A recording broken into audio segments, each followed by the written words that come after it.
నిన్న మంగళగిరి నియోజకవర్గంలో జరిగినటువంటి లక్షలాది మంది సమక్షంలో జేహో బీసీ డిక్లరేషన్ ప్రకటన రాష్ట్రంలో వైసీపీకి ప్రకంపనలు స్టార్ట్ అయినాయి.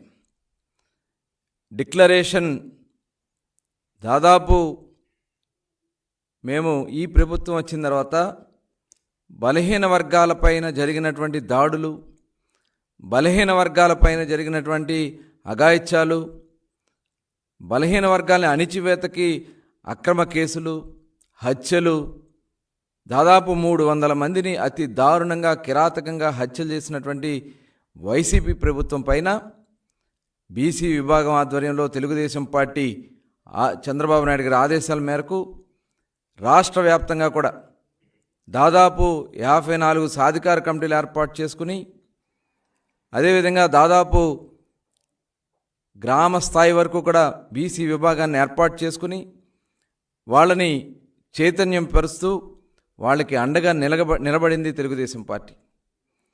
దాదాపు ఈ 3 సంవత్సరాలుగా గ్రామాన అధ్యయనం చేసి ప్రతి ఒక్కరికి సామాజిక వర్గాల్లో ఉన్నటువంటి వెనుకబడతనం, దాదాపు 140 పైగా ఉన్నటువంటి బీసీ కులాలని, ప్రతి ఒక్క సామాజిక వర్గాన్ని, ఎందుకంటే గతంలో ఆనాడు అన్న నందమూరి తారక రామారావు గారు తెలుగుదేశం పార్టీ స్థాపించిన తర్వాతే బలహీన వర్గాలకి అంటూ గుర్తింపు ఉంది.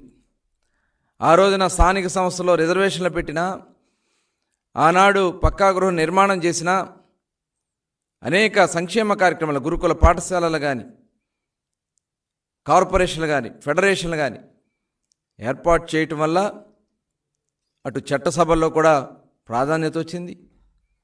స్థానిక సంస్థల్లో జడ్పీటీసీలుగా, జిల్లా పరిషత్ చైర్మన్లుగా, పంచాయతీ దగ్గర నుంచి జిల్లా పరిషత్ వరకు బలహీన వర్గాలకి అవకాశాలు వచ్చినాయి. కానీ ఈ ప్రభుత్వంలో రిజర్వేషన్లు తగ్గించేశారు. 34%, ఆనాడు 24%తో ప్రారంభమైతే దాన్ని 34% వరకు చంద్రబాబు నాయుడు గారు తీసుకెళ్ళగలిగితే, ఈ ముఖ్యమంత్రి జగన్మోహన్ రెడ్డి 10% కోత విధించి దాదాపు 16,700 మందికి ఇవాళ రాజ్యాంగపరంగా కూర్చోవలసినటువంటి కూర్చోలు లేకుండా చేసినటువంటి వ్యక్తి ఈ ముఖ్యమంత్రి జగన్మోహన్ రెడ్డి. అదే కాదు, ఇవాళ సబ్ప్లాన్ నిధులు దాదాపు 75,000 కోట్లు ఈ రాష్ట్రంలో బలహీన వర్గాల కోసం ఖర్చు పెట్టాల్సినటువంటి నిధుల్ని దారి మళ్లించి అనేక స్కీమ్స్, ఆదరణ స్కీమ్ 90% సబ్సిడీ, 10% బెనిఫిషియరీ కట్టుకుంటే 90% సబ్సిడీతో వాళ్ళు చేసుకున్నటువంటి వృత్తిలో లేటెస్ట్ టెక్నాలజీతో వస్తున్నటువంటి పనిముట్లని వాళ్ళకి అందించాలని చెప్పి ఆ రోజున చంద్రబాబు నాయుడు గారు ఆదరణ స్కీమ్ని ఏర్పాటు చేస్తే, వచ్చినటువంటి వస్తువులను కూడా వాళ్ళు కట్టుకున్నటువంటి కాంట్రిబ్యూషన్ డబ్బులు కూడా వెనక్కి ఇవ్వకుండా తుప్పు పట్టించి గోడౌన్స్లో పెట్టి ఎందుకు పనికి రాకుండా చేసినటువంటి వ్యక్తి ఈ ముఖ్యమంత్రి జగన్మోహన్ రెడ్డి.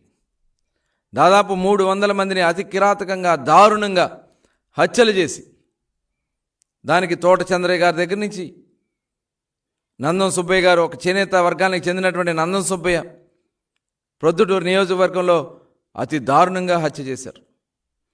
తోట చంద్రయ్య తెలుగుదేశం పార్టీలో యాక్టివ్గా ఉంటున్నాడని ఒక మండల స్థాయి నాయకుడిని నడి రోడ్డు మీద కోడిని కోసినట్లు పీక కోసి జై జగన్ అనమంటే జై చంద్రబాబు అన్నాడని చెప్పి అతి కిరాతకంగా హత్య చేసినటువంటి వ్యక్తులు. ఇలా మొన్న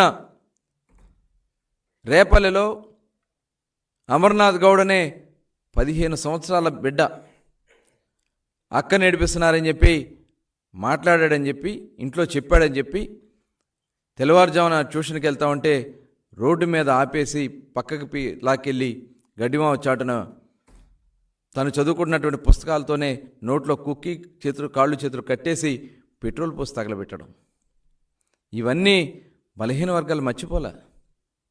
ఇలాంటి అనేక దారుణాలు, మా అందరి మీద అక్రమ కేసులు, తెలుగుదేశం పార్టీతో ఉన్నారు బీసీ నాయకత్వం అని చెప్పి నాయకత్వాన్ని అణిచేయాలని చెప్పి అచ్చెన్నాయుడు గారి దగ్గర నుంచి అయ్యన్న పాత్ర గారు, యనమల రామకృష్ణ గారు, ఎంతోమంది సీనియర్ నాయకులు రాష్ట్రానికి ఒక వెలుగునిచ్చినటువంటి నాయకులు బలహీన వర్గాలుగా ఫైనాన్స్ మినిస్టర్గా, R&B మినిస్టర్గా అనేక గుర్తింపు ఉన్నటువంటి పదవుల అధిరోహించినటువంటి నాయకుల్ని జైలు పాలు చేసినటువంటి వ్యక్తి ముఖ్యమంత్రి జగన్మోహన్ రెడ్డి. నా మీద ఒక హత్య కేసు పెట్టి నన్ను కూడా జైల్లో పెట్టినటువంటి వ్యక్తి ముఖ్యమంత్రి జగన్మోహన్ రెడ్డి. ఇవాళ ఈ కార్యక్రమాలన్నీ చేసి ఇవాళ రాష్ట్రాన్ని నలుగురికి పంచిపెడితే జగన్మోహన్ రెడ్డి సామాజిక వర్గానికి సంబంధించినటువంటి పెద్దిరెడ్డి రామచంద్రారెడ్డి ఓ పక్క, సుబ్బారెడ్డి గారు ఓ పక్క, విజయసాయిరెడ్డి ఓ పక్క, మిథున్ రెడ్డి ఓ పక్క, సజ్జల రామకృష్ణారెడ్డి గారు ఓ పక్క, వాళ్ళకి రాష్ట్రాన్ని అంతా కూడా పంచిచ్చి మంత్రులుగా ఉన్నటువంటి బీసీ మంత్రులు కూడా దిక్కులేనటువంటి పరిస్థితుల్లో, ఏ శాఖలో వాళ్ళు పనిచేస్తా ఉన్నారో కూడా చెప్పలేనటువంటి పరిస్థితిలో ఇవాళ మంత్రులు ఉన్నారంటే ఇవాళ ఈ ప్రభుత్వంలో బలహీన వర్గాల్ని ఎలా అణిచేస్తా ఉందో ఒక్కసారి మనం అందరూ కూడా గమనించాలి. దానికోసమే ప్రజలకి, ఎందుకంటే ఒక బానిసలుగా చేయడానికి ఈ ముఖ్యమంత్రి ప్రయత్నం చేస్తున్నటువంటి సందర్భంలో మేమున్నాం అండగా అని చెప్పి దాదాపు 850 సమావేశాలు మండల స్థాయిలో ఏర్పాటు చేశాం. వాళ్ళకి వాస్తవ విషయాలు తెలియజేశాం.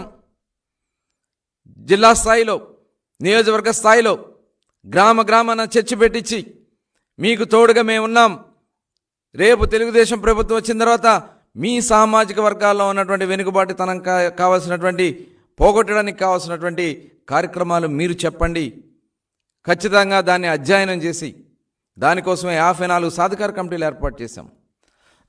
వాళ్ళని అధ్యయన కమిటీలాగా గ్రామాన వెళ్ళి ఇవాళ, ఎందుకంటే స్వతంత్రం వచ్చినా ఇంకా యాచక వృత్తిలో ఉన్నటువంటి సామాజిక వర్గాలు బీసీ వర్గాల్లో ఉన్నాయి. కనీసం పంచాయతీ కార్యాలయం గడప తొక్కినటువంటి సామాజిక వర్గాలు చాలా ఉన్నాయి. వాళ్ళకి ఏం చేస్తే అటు రాజకీయంగా, సామాజికంగా, ఆర్థికంగా, విద్యాపరంగా ఏ కార్యక్రమాలు చేస్తే వాళ్ళలో అభివృద్ధిలోకి వస్తారనేది మొత్తం కూడా అధ్యయనం చేశాం. అధ్యయనం చేసి రాష్ట్ర స్థాయిలో అనుభవం ఉన్నటువంటి సీనియర్ లీడర్స్తో కూర్చుని ఈ డిక్లరేషన్ తయారు చేస్తే ఆ డిక్లరేషన్ మీద సిగ్గు లేకుండా, అసలు బీసీలుగా మీకు ఈ డిక్లరేషన్ చూస్తే సిగ్గు అనిపించట్లేదా? మీకెందుకు అనిపిస్తలే? బీసీలని ఒక బీసీ శాఖ మంత్రిగా ఉన్నటువంటి వేణుగోపాల్ గారు మోకాళ్ళ దండేసి సుబ్బారెడ్డి గారి పాదాల దగ్గర బీసీల యొక్క ఆత్మవిశ్వాసాన్ని, ఆత్మధైర్యాన్ని వాళ్ళ పాదాల దగ్గర పెట్టారు. మీకేం తెలుస్తుంది? పదవుల కోసం కక్కుర్తిపడే రకాలు మీరు. మీ డిపార్ట్మెంట్స్లో జోగి రమేష్ గారిని అడుగుతా ఉన్నా, మీరు మీ డిపార్ట్మెంట్స్లో పేదలకు ఇళ్ళు కట్టే అవకాశం ఉన్నటువంటి డిపార్ట్మెంట్లో మీరు ఎన్ని ఇళ్ళు కట్టించారు కనీసం మీకు తెలుసా? మీరు పనిచేస్తున్నటువంటి శాఖల్లో మీరు మాట్లాడాల్సినటువంటి విషయాలు మీకు తెలుసా? ఉత్తరాంధ్ర దగ్గర నుంచి ఇటు చిత్తూరు జిల్లా వరకు ఇవాళ అందరితో బీసీ నాయకులతో మాట్లాడిస్తూ ఉన్నారు. నిన్న సాయంత్రం ప్రకటన చేస్తే ఒకసారి దాన్ని అధ్యయనం చేసుకోండి. ఏమి చేశారు, ఏం ప్రకటించారు, వాళ్ళు ఏం చేశారు, మనం ఏం చేశారు, ఒకసారి మీరు అధ్యయనం చేసుకుని మాట్లాడండి. దీని మీద మాట్లాడతానికి కూడా సజ్జల రామకృష్ణారెడ్డి గారే, ఇంకెవరు దొరకరు. ఆయన చెప్తాడు 70% పదవులు బీసీలతో నింపామని చెప్పి. ఎక్కడ నింపారు సజ్జల రామకృష్ణారెడ్డి గారు? తిరుమల తిరుపతి దేవస్థానం అత్యంత ప్రతిష్టాత్మకమైనటువంటి ఆ వెంకటేశ్వర స్వామి యొక్క టీటీడీ దేవస్థానానికి సంబంధించినటువంటి దేవస్థాన చైర్మన్ ఎవరేశారు? తెలుగుదేశం టైంలో ఎవరున్నారు? ఇప్పుడు ఎవరున్నారు మీరు చెప్పగలరా? ఏ బీసీలు పనికిరారా? ఆ రోజున పుట్టా సుధాకర్ యాదవ్ గారిని, కాగిత వెంకట్రావు గారిని, ఇలాంటి బీసీలని టీటీడీ చైర్మన్గా పెడితే మీ సమయంలో మీ ఒక్క బీసీనన్నా మీరు చైర్మన్గా ఏర్పాటు చేశారా? సుబ్బారెడ్డి గారు, కరుణాకర్ రెడ్డి గారు, చివరికి ఈవో టీటీడీ పాలక మండలిలో సగం 300 మంది మీరే. ఇంకా బలహీన వర్గాలకి స్థానం ఎక్కడిచ్చారు? APIIC chairman, Andhra Pradesh industrial infrastructure సంబంధించినటువంటి చైర్మన్గా కృష్ణ యాదవ్ గారిని తెలుగుదేశం టైంలో మేము ఏర్పాటు చేస్తే ఇవాళ మీరు ఎవరిని పెట్టారు? రోజారెడ్డి గారు, ఇప్పుడు మరొక రెడ్డి గారు. అంతే తప్ప ఇంకా బీసీలు మీకు కనపడరా? ఇంకా పైగా మీరు మాట్లాడతారు 70% పదవులు బీసీలకి ఏర్పాటు చేశామని. ఏవి? ఇవాళ మేము ఇచ్చినటువంటి మేనిఫెస్టోని ఒకసారి మీరు చదవండి. చదివితే మీకు తెలుస్తుంది ఎలాంటి కార్యక్రమాలు చేస్తే బలహీన వర్గాల్లో అభివృద్ధిలోకి వస్తారో మీకు తెలుస్తుంది. మీ దృష్టిలో రాకూడదు. బానిసలుగా మీ ముందు తలదించు కూర్చోవాలా? ఇదేగా జగన్మోహన్ రెడ్డి గారు మీకు కావాల్సింది. అందుకేగా మీరు ఈ రకంగా మాట్లాడిస్తుంది. 5 సంవత్సరాలు సిగ్గు లేకుండా బీసీల్ని అణగదొక్కి బీసీల మీద మీ ప్యాలెస్లు కట్టుకుని ఇవాళ మళ్ళీ బీసీల కోసం తయారు చేసినటువంటి డిక్లరేషన్ మీద పనికిరాని చెత్త బీసీ నాయకులతో మాట్లాడేస్తా ఉంటే నిజంగా బాధ అనిపిస్తూ ఉంది. దయచేసి ఎవరైతే మాట్లాడుతున్నారో ఆ నాయకులు కూడా ఒకసారి ఈ డిక్లరేషన్ చదవండి. ఈ డిక్లరేషన్ అమలు జరగడానికి ఈ చిత్తశుద్ధితో మేము పనిచేయడానికి సిద్ధంగా ఉన్నాం. మీరు అసలు చంద్రబాబు నాయుడు గారి గురించి మాట్లాడే అర్హత మీకుందా? మేనిఫెస్టోని ఏం అమలు చేశారని మాట్లాడుతూ ఉన్నారు. మీ ముఖ్యమంత్రిని అడగండి. తెలుగుదేశం మేనిఫెస్టో లేనటువంటి కార్యక్రమాలు కూడా మేము అమలు చేసాం. ఆ రోజున చంద్రబాబు నాయుడు గారిని ఏది అడిగితే అది అమలు చేశారు. ఆ రోజున మీ ముఖ్యమంత్రిని అడగండి. సమావేశాల్లో మాట్లాడాడు కదా, ప్రతి సంవత్సరం జాబ్ క్యాలెండర్ తీస్తాను, జనవరి 1వ తారీఖున ఉద్యోగాలు ప్రకటిస్తానని చెప్పినటువంటి వ్యక్తి, 2,30,000 ఉద్యోగాలు ఖాళీలు ఉన్నాయని చెప్పినటువంటి ముఖ్యమంత్రి ఈ 5 ఏళ్ళలో ఒక్క జాబ్ క్యాలెండర్ని ఇచ్చారా? ఉద్యోగస్తులకి ఈరోజు నేను వస్తే వెంటనే సిపిఎస్ రద్దు చేస్తామన్నాడు. ఎక్కడుంది సిపిఎస్? ఇవాళ బలహీన వర్గాలకు సంబంధించి విదేశీ విద్య ఎంతమందిని పంపించాడు ఈ ముఖ్యమంత్రి? గత ప్రభుత్వంలో, తెలుగుదేశం ప్రభుత్వంలో చంద్రబాబు నాయుడు గారి ఆదేశాలతో మేము దాదాపు 5,000 మందిని విదేశాలకు పంపించాము. మీరు ఎంతమందిని పంపించారు? కనీసం ఒక 100 మందినన్నా మీరు పంపించారా? ఇది మోసం కాదా? ఇది దగా కాదా? ఇవాళ పేద కార్మికులు అనేక మంది బీసీ వర్గాలు, చేతి వృత్తులు, కుల వృత్తులుగా ఉన్నటువంటి బీసీలు ప్రమాదవశాత్తు చనిపోయినా, అనారోగ్యంతో చనిపోయినా ఆ రోజున చంద్రన్న బీమా నుంచి 50 సంవత్సరాల లోపైతే 2 లక్షలు ఇచ్చి, ప్రమాదం జరిగితే 5 లక్షలు ఇచ్చి, చనిపోయిన రోజునే స్పాట్లో మట్టి ఖర్చులకు డబ్బులు ఇచ్చి అమలు చేసినటువంటి చంద్రన్న బీమాని రద్దు చేసి ఇవాళ ఆ కుటుంబాలని, అనేక కుటుంబాలని దిక్కు లేకుండా చేసినటువంటి వ్యక్తి ముఖ్యమంత్రి. దాని గురించి మీరు మాట్లాడుతూ ఉన్నారా? ఇవాళ పేదల పెళ్ళిళ్ళు చేసుకోవాలంటే ఆ రోజున పెళ్లి కానుకిస్తే కనీసం ఈ ప్రభుత్వం వచ్చిన తర్వాత పెళ్లి కానుక లేదే. దాని గురించి మీరు అడిగారా మీ ముఖ్యమంత్రిని? ఇవాళ ఒక 10 సూత్రాలతో అద్భుతమైనటువంటి కార్యాచరణని రూపొందించి ఇవాళ మీరు చేసినటువంటి దురాగతలు, సప్లాన్ నిధులు, 75,000 కోట్ల రూపాయల సప్లాన్ నిధులు దారి మళ్లించి వేరు పథకాలకు ఖర్చు పెట్టించి పేరుకేమో బీసీల పేరు పెట్టి దోచుకున్నది వాస్తవం కదా? దాదాపు 8,000 అసైన్ భూములు, బీసీలకు ఇచ్చినటువంటి భూముల్ని దోచుకున్నాడు ఈ ముఖ్యమంత్రి జగన్మోహన్ రెడ్డి. నాయకులను అడ్డుపెట్టుకుంది వాస్తవం కదా? మీరా మాట్లాడేది? సిగ్గు లేకుండా ఇవాళ బీసీలకు జరిగినటువంటి అన్యాయాల మీద మీరు కనీసం మీరు గొంతెత్తకుండా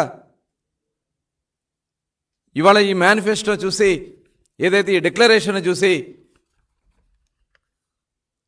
రాజకీయాలు కాదు కావాల్సింది, మన సామాజిక వర్గాలకు మనం ఏం చేసామనేది కావాలా. మిమ్మల్ని ప్రజలు అనుకున్నది మీరు అనుభవించడానికో, మీరు పదవులెక్కి ఊరేగడానికో కాదు. దయచేసి తెలుసుకోండి. ఏదో చేస్తారు మా వాళ్ళకి, మాకు అభివృద్ధి చేస్తారనే ఆశతో మిమ్మల్ని గెలిపిస్తే మీ ముఖ్యమంత్రి దగ్గర పదవుల కోసం తానా తందానా అంటూ ఊగే మీకు కనీసం ఈ డిక్లరేషన్ గురించి మాట్లాడే అర్హత ఉందా? సిగ్గుంటే, మీకు నిజంగా బీసీలుగా పుట్టుంటే మీరు ఈ డిక్లరేషన్ గురించి పొన్నెత్తి మాట్లాడగలరా? సిగ్గు లేకుండా మాట్లాడుతూ ఉన్నారు. చూడండి, అద్భుతంగా 50 సంవత్సరాలకే పెన్షన్ బీసీలకు ప్రతి నెల 4,000 రూపాయలు చొప్పున 12 నెలలకి 48,000 రూపాయలు, అంటే దాదాపు 2.5 లక్షలు సంవత్సరానికి వాళ్ళకి ఆసరాగా అండగా నిలబడే విధంగా చంద్రబాబు నాయుడు గారు ఇవాళ ఆలోచన చేసి ఇస్తే దాని గురించి మీరు మాట్లాడుతూ ఉన్నారా? మీకు ఇష్టం లేదా? బలహీన వర్గాలకి 50 సంవత్సరాలకి 4,000 రూపాయలు ఇవ్వడం మీకు ఇష్టం లేదా? చెప్పండి. ముఖ్యమంత్రి గారు మీకు నిజంగా బీసీల పట్ల చిత్తశుద్ధి ఉంటే ఇది అమలు చంద్రబాబు నాయుడు గారు ప్రకటించినందుకు మీరు అభినందించాలా? ఇంకా పైగా మీరు దీని గురించి మాట్లాడుతూ ఉన్నారు. ఇవాళ రక్షణ చట్టం మేం బాధితులం, మేము వాళ్ళ అనేక మందిమి మా మీద దాడులు చేసి మేం పోలీస్ స్టేషన్కి వెళ్తే మా మీద ఎదురు కేసులు పెట్టించుకుని జైలుకి పంపించారంటే ఎంత దుర్మార్గం! ఆడబిడ్డల మీద అఘాయిత్యాలు చేసి ఊరేగుతూ ఉంటే బాధితులనేమో పోలీస్ స్టేషన్లో, బాధితులనేమో జైళ్లలో పెట్టించి బీసీలకి భయాందోళనతో ఉన్నటువంటి బీసీలకి మేమున్నాం తోడుగా రక్షణ చట్టం తీసుకొస్తామని చెప్పి ఇవాళ ప్రకటించడం తప్పంటారా? బీసీలకి రక్షణ చట్టం వద్దంటారా? చెప్పగలరా మీరు? ముఖ్యమంత్రి గారు సూటిగా మేము సమాధానం అడుగుతా ఉన్నాం. రక్షణ చట్టం బీసీలకు వద్దంటారా మీరు? ఈ రాష్ట్రంలో కొన్ని వేల, దాదాపు 25,000-30,000 కేసులు, అక్రమ కేసులు మా మీద పెట్టించారు. దాదాపు 100 మందిని మీరు పొట్టన పెట్టుకున్నారు. అయ్యా మా మీద దాడులు జరుగుతున్నాయి, మమ్మల్ని హత్యలు చేస్తా ప్రయత్నం చేస్తా ఉన్నారంటే కనీసం పోలీసులు వచ్చి ప్రశ్నించలేరే? స్టేషన్కి వెళ్తే న్యాయం జరిగినటువంటి సందర్భంలో ఈ రక్షణ చట్టం మాకు ఒక ఆయుధం, మమ్మల్ని మేము కాపాడుకోవడానికి చంద్రబాబు నాయుడు గారు కల్పించినటువంటి ఆయుధం. దీన్ని మానిటరింగ్ చేయడానికి కూడా ప్రత్యేకమైనటువంటి పరిశీలన కమిటీ, న్యాయ పరిశీలన కమిటీని కూడా ఏర్పాటు చేస్తానని చెప్పినందుకు చంద్రబాబు నాయుడు గారికి మనస్ఫూర్తిగా నేను హృదయపూర్వక ధన్యవాదాలు తెలియజేస్తా ఉన్నా. బీసీ సప్లాన్ ఇవాళ సగభాగం రాష్ట్ర జనాభాలో సగం పైన ఉన్నటువంటి బీసీలకి ప్రతి సంవత్సరం 30,000 కోట్ల రూపాయలు, 5 సంవత్సరాలకి 1,50,000 కోట్ల రూపాయలు ఖర్చు పెట్టడానని చంద్రబాబు నాయుడు గారు ప్రకటించడం మీరు తట్టుకోలేకపోతా ఉన్నారా? బలహీన వర్గాలకి ఇవాళ రండి, మా కాలనీలు చూడండి, మా ఇళ్ళు చూడండి, మా స్థితిగతులు చూడండి, మౌలిక వసతులు చూడండి. గతంలో ఎన్ఆర్జీఎస్ కింద కూడా మ్యాచింగ్ పెట్టించి ఆ రోజున లోకేష్ గారు మంత్రిగా, పంచాయతీరాజ్ శాఖ మంత్రిగా గ్రామాల్లో సిమెంట్ రోడ్లు వేసుకున్నాం, డ్రైన్లు వేసుకున్నాం. కానీ ఈరోజు మొత్తం కూడా నిర్వీర్యం చేసేశారు. మురికి కూపాలుగా మారిపోయినాయి. తాగడానికి నీళ్ళు లేవు. ఆడబిడ్డలు గ్రామాల నుంచి కిలోమీటర్ల లెక్కన బిందులు మోసుకుంటూ ప్రయాణిస్తున్నటువంటి మా గ్రామాలను చూడండి. మా మౌలిక వసతులు కల్పించుకోవడానికి, మా బ్రతుకులు బాగు చేసుకోవడానికి 1,50,000 కోట్లు 5 సంవత్సరాల్లో ఖర్చు పెడతానికి సప్లాన్లో ఏదైతే ఇవాళ డిక్లరేషన్లో పెడితే దీన్ని మీరు తట్టుకోలేకపోతా ఉన్నారా? దీని గురించి చంద్రబాబు నాయుడు గారిని విమర్శిస్తూ ఉన్నారా? ఇవాళ స్థానిక సంస్థల రిజర్వేషన్లు ఆనాడు అన్నగారు తీసుకురావడం వల్ల చాలామంది రాజకీయంగా సామాజిక వర్గాలు ముందుకు వచ్చినాయి. ఇవాళ ఆ సామాజిక వర్గాలకి 34% నుంచి 24% కోసింది ఈ జగన్మోహన్ రెడ్డి. 10% కోత విధించడం వల్ల 16,800 మంది రాజ్యాంగపరంగా మేము కుర్చీలు కోల్పోయాం. దాన్ని మళ్ళీ పెంచుతామని చెప్పడం చంద్రబాబు నాయుడు గారు చేసిన తప్ప. అంటే బీసీలకి పదవులు కల్పించడం మీకు నచ్చదా? మీరు కూర్చోమంటే కూర్చోవాలి, నుంచోమంటే నుంచోవాలి, అలాంటి పదవులు మీకు మాట్లాడుతూ ఉన్నారా? ఇవాళ పంచాయతీరాజ్ ఏదైతే కేంద్ర ప్రభుత్వం నుంచి వస్తున్నటువంటి పంచాయతీలకు రావాల్సినటువంటి నిధులు దారి మళ్లించుకుని ఇవాళ పంచాయతీల్లో అభివృద్ధి లేకుండా చేసినటువంటి ఘనత ఈ ముఖ్యమంత్రిది. ఖచ్చితంగా దీన్ని మనస్ఫూర్తిగా ప్రతి ఒక్క బీసీగా పుట్టిన ప్రతి ఒక్కడు హర్షిస్తారు. ఇదే కాదు, ఇవాళ ఎవరైతే ఆ ప్రాంతంలో పోటీ చేయడానికి అనర్హులుగానో లేకపోతే అక్కడ ఉన్న పరిస్థితులు అనుకూలించినటువంటి సామాజిక వర్గాలకు కూడా ఈ రోజున అక్కడ కోఆప్షన్ సభ్యులుగా తీసుకునే అవకాశం కల్పించడం అనేది ఇది చాలా శుభ పరిణామం. చిన్న చిన్న కులాలు ఉన్నాయి, గంగిరెద్దుల, బండ్ల, ఇలాంటి చాలా చాలా చిన్న చిన్న కులాలు. ఇవాళ వాళ్ళకు కూడా కనీసం పంచాయతీ కార్యాలయం కూడా చూడనటువంటి సామాజిక వర్గాలను కూడా కోఆప్షన్ సభ్యులుగా వేసుకునే అవకాశం రావడం, దీంట్లో డిక్లరేషన్లో పెట్టడం అనేది ఇది చాలా చాలా చాలా శుభపరిణామం. చిన్న చిన్న సామాజిక వర్గాలకు కూడా ఇవాళ రాజకీయ ప్రాధాన్యత కల్పించే దాంట్లో ఇది చాలా చాలా దోహదపడతా ఉంది. ఇవాళ కార్పొరేషన్లు ఉన్నాయి. ఇవాళ ఏదైతే మీరు మీ సామాజిక వర్గాలన్నీ కూడా పెత్తనాలు, నిధులు, విధులు ఉన్నటువంటి సామాజిక వర్గాలకి మీ సామాజిక వర్గాలకు వేసుకుంటే ఇవాళ బీసీలకు కూడా రేపు కార్పొరేషన్లో 34% రిజర్వేషన్ ఇచ్చినటువంటి ఈ డిక్లరేషన్ని మనస్ఫూర్తిగా బీసీగా పుట్టినటువంటి ప్రతి సోదరుడు కూడా దీన్ని అభినందిస్తారు. దానికి చంద్రబాబు నాయుడు గారిని కూడా ప్రత్యేక ధన్యవాదాలు తెలియజేస్తా ఉన్నాం. ఇవాళ జనాభా ప్రాతిపదికన ఇప్పుడు 56 కార్పొరేషన్లు పెట్టారు. ఒక్క పైసా నిధులు ఇవ్వాల, కూర్చుంటా కుర్చీలు లేవు, 5 సంవత్సరాలు ఉత్సవ విగ్రహాలకు ఊరేగిస్తూ ఉన్నారు. ఏ ఒక్క కార్పొరేషన్లో అన్నా ఒక్క పైసా ఖర్చు పెట్టానని చెప్పగలిగే దమ్ము, ధైర్యం ఈ కార్పొరేషన్ చైర్మన్లకు కానీ డైరెక్టర్లకు కానీ ఉందా? ఇవాళ డిక్లరేషన్లో క్లియర్గా ప్రకటించడం జరిగింది. ఏదైతే జనాభా ప్రాతిపదికన కార్పొరేషన్లు ఏర్పాటు చేసి జనాభా దామాషా ప్రకారం నిధులు కేటాయించి ఖచ్చితంగా ప్రతి సంవత్సరం బడ్జెట్లో కేటాయించిన నిధులు ఖర్చు పెట్టే విధంగా అమలు చేస్తామని చెప్పి ఈ డిక్లరేషన్లో ప్రకటించడం ఇది నిజంగా చాలా శుభపరిణామం. ఇదే కాదు, ప్రతి సంవత్సరం 2,000 కోట్ల రూపాయల చొప్పున 5 సంవత్సరాలకి 10,000 కోట్ల రూపాయలు స్వయం ఉపాధి కార్యక్రమాలు ఏర్పాటు చేసుకునే దానికి 10,000 కోట్ల రూపాయలు కేటాయించింది ఈ డిక్లరేషన్లో ప్రకటించడం.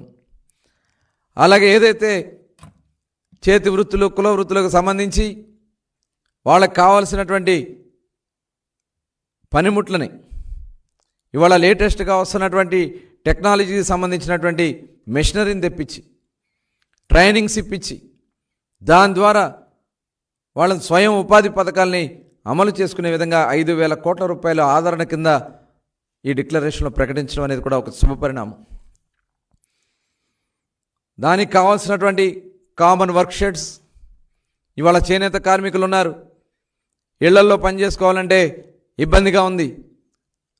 ఒక కాలనీలోనే ఒక వర్క్షెడ్, కామన్ వర్క్షెడ్ పెట్టుకోవడం, కామన్ ఫెసిలిటీస్ అనేది కూడా అక్కడ ఏర్పాటు చేసుకోవడం.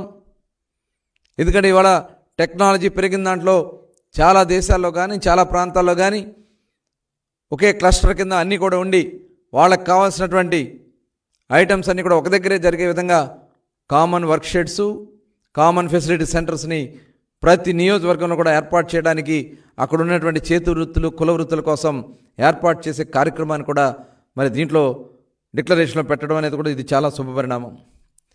ఇదే కాదు, భవిష్యత్తులో పారిశ్రామికవేత్తలుగా, ఎంటర్‌ప్రెన్యూర్స్‌గా బలహీన వర్గాల్లో ఉన్నటువంటి వ్యక్తులకి, ముఖ్యంగా యువతకి ప్రోత్సహించడానికి గతంలో కూడా మేము పెట్టడం జరిగింది.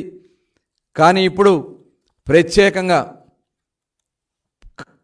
పారిశ్రామిక ప్రోత్సాహాలు ఇవాళ యంగ్ ఎంటర్‌ప్రెన్యూర్స్ని కూడా బీసీలో తయారు చేయడానికి ఈ డిక్లరేషన్లో ఏర్పాటు చేయడం అనేది కూడా చాలా ఒక చరిత్ర. అదేవిధంగా కులగణన ఇవాళ మొత్తం దేశం మొత్తం కూడా కోరుకుంటా ఉంది. ఈ ముఖ్యమంత్రి చెప్తా ఉన్నాడు, కులగణన నేను చేపిస్తామని. ఎన్నికల ముందు 5 సంవత్సరాలు నిద్రపోయాడా ఈ ముఖ్యమంత్రి గారు? ఈ సోకాళ్ళు వైసీపీ నాయకులు నిద్రపోయారా? ఎన్నికలు ఇంకా రేపు వారం రోజుల్లో నోటిఫికేషన్ రాబోతా ఉంది. నెల రోజుల ముందు స్టార్ట్ చేశారు. అంటే కంటి నీళ్లు తుడవడానిక, ఊరికే బీసీల మీద నీళ్లు జల్లుదానిక? ఇది ఏమాత్రం చెల్లదు. వాలంటీర్స్తో చేసే ఈ కులగణన ఏమాత్రం కూడా చెల్లదు. దానికోసం రేపు తెలుగుదేశం ప్రభుత్వం వచ్చిన వెంటనే చట్టబద్ధంగా అమలు జరిగే కులగణన ఖచ్చితంగా చేస్తామని చెప్పి డిక్లరేషన్లో ప్రకటించడం అనేది కూడా ఇది చాలా చాలా శుభపరిణామం అని కూడా ఈ సందర్భంగా తెలియజేస్తా ఉన్నాను. ఇదే కాదు, ఇవాళ చంద్రన్న బీమా కింద గతంలో 5 లక్షలు ఇస్తే ఈ ముఖ్యమంత్రి వచ్చిన తర్వాత 5 సంవత్సరాలు దాన్ని పూర్తిగా రద్దు చేశారు. మళ్ళీ ఏ సామాజిక వర్గంలో వారికైనా ప్రమాదం జరిగితే చంద్రన్న బీమా కింద 10 లక్షల రూపాయలు ప్రకటించడం అనేది ఇది ఒక శుభ పరిణామం అని కూడా ఈ సందర్భంగా తెలియజేస్తా ఉన్నా. ఆ కుటుంబాలకి రోడ్డుని పడకుండా నిలబెట్టడానికి 10 లక్షల రూపాయలు. ఎందుకంటే కార్మికులు పనులకు వెళ్తారు, వడ్డెర సోదరులు, మత్స్యకారులు, తాడి ట్యాపర్స్, ఇవాళ అందరూ కూడా చేతి వృత్తులు చేసుకునే వాళ్ళు, ప్రమాదాలు జరిగే వృత్తులు చేసుకునే వాళ్ళు చాలామంది ఉన్నారు. ఏ రోడ్ యాక్సిడెంట్ జరగవచ్చు.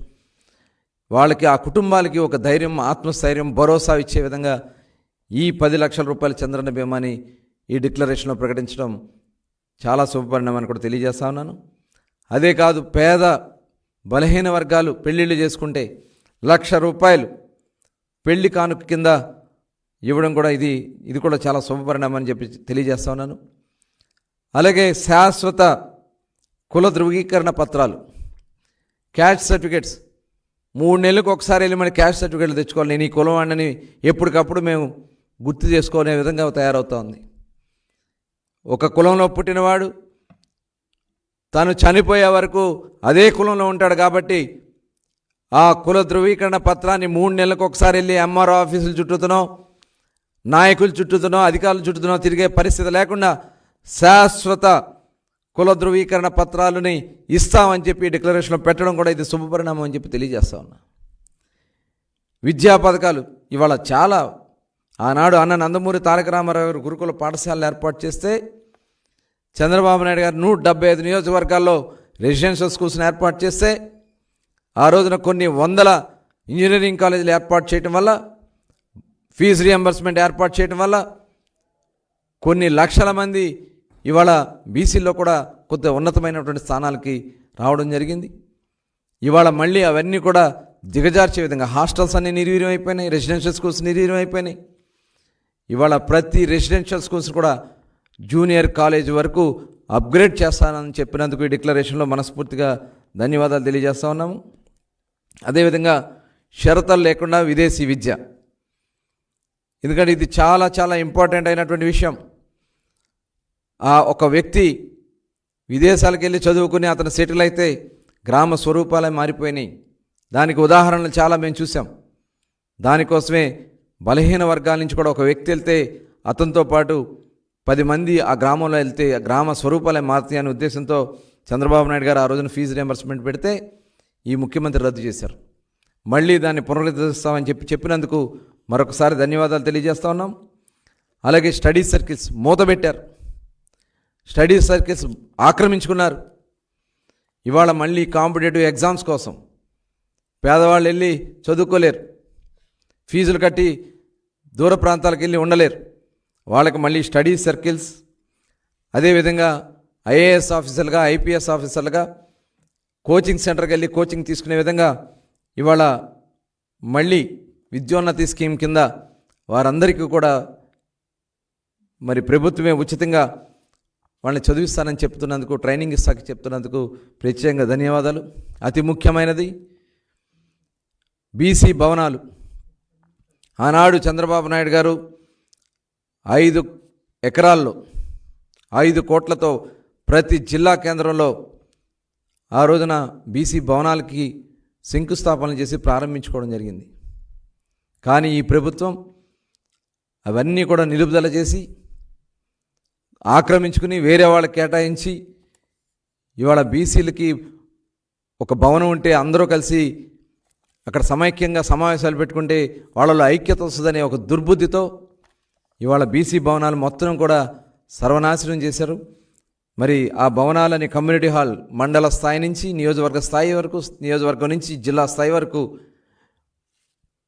బీసీ భవనాల నిర్మాణం చేయటమే కాకుండా రాజధానిలో బీసీల కోసం ఒక ప్రత్యేకమైనటువంటి భవన నిర్మాణానికి స్థలం కూడా కేటాయిస్తానని చెప్పినందుకు మరి మరొకసారి ప్రత్యేకంగా చంద్రబాబు నాయుడు గారికి, పవన్ కళ్యాణ్ గారికి ధన్యవాదాలు తెలియజేస్తా ఉన్నాం.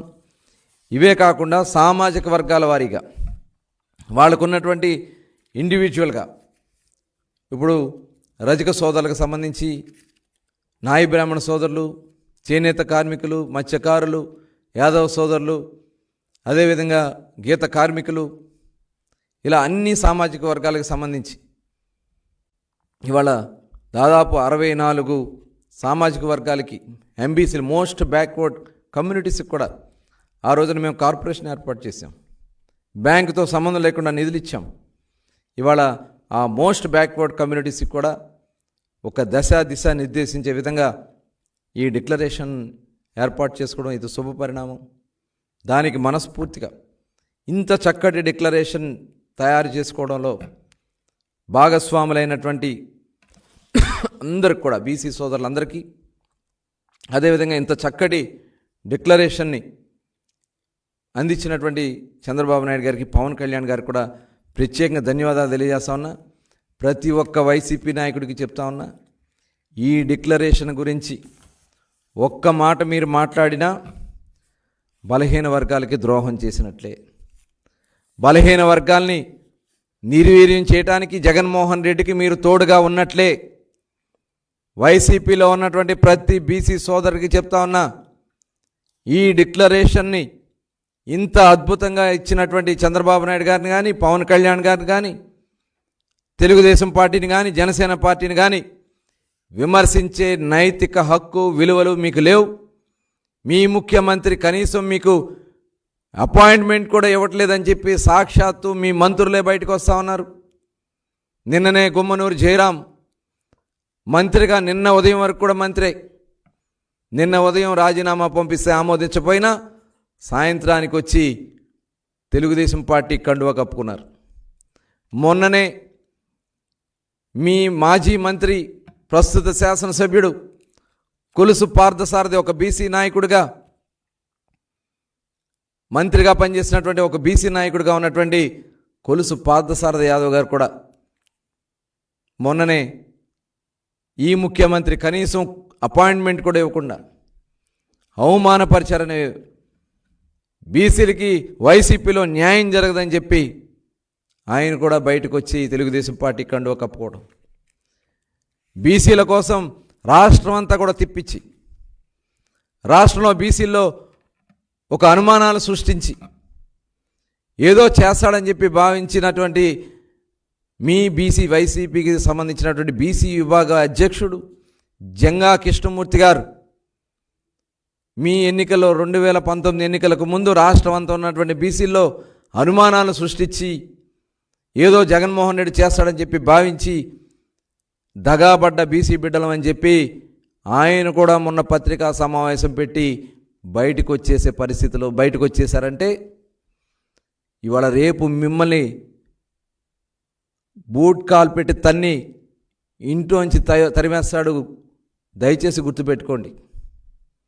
ఎలాంటి వ్యక్తి, ఒక దుర్మార్గుడు సొంత అన్నకి, సొంత బాబాయిని, సొంత తల్లిని, సొంత చెల్లికే విలువలు లేకుండా చేసి తరిమేసినటువంటి వ్యక్తి, ఇవాళ స్వార్థ రాజకీయాల కోసం ఏదైనా చేసే వ్యక్తి, ఇవాళ బలహీన వర్గాలు తెలుగుదేశం పార్టీతో ఉన్నారనే ఒక కక్షతో ఈ 5 సంవత్సరాలు అణిచివేసినటువంటి ఈ ముఖ్యమంత్రికి ఏ ఒక్క బీసీ సోదరుడైన మద్దతు తెలిస్తే మన జాతికి మనమే ద్రోహం చేసుకున్న వాళ్ళం అవుతాం. ఈ డిక్లరేషన్ని గ్రామ గ్రామాన తీసుకెళ్తాం. ప్రతి ఒక్క బీసీ సోదరుని భుజం తట్టుతూ ముందుకు నడుస్తాం. ప్రతి ఒక్కరిని కూడా చైతన్యపరుస్తాం. రేపు ఎన్నికల్లో తెలుగుదేశం జనసేన అభ్యర్థుల్ని గెలిపించుకుని మొత్తం డిక్లరేషన్లో ప్రకటించినటువంటి ప్రతి అంశాన్ని అమలు చేసుకునే బాధ్యత నాయకులుగా చంద్రబాబు నాయుడు గారి ఆదేశాలతో మేమందరం కూడా ముందుంటామని కూడా మరొకసారి మిమ్మల్ని అందరినీ కోరుతూ ప్రాధేయపడుతూ, ఇలాంటి చౌకబారు ప్రకటనలు చేసే వైసీపీలోని బీసీ నాయకులారా,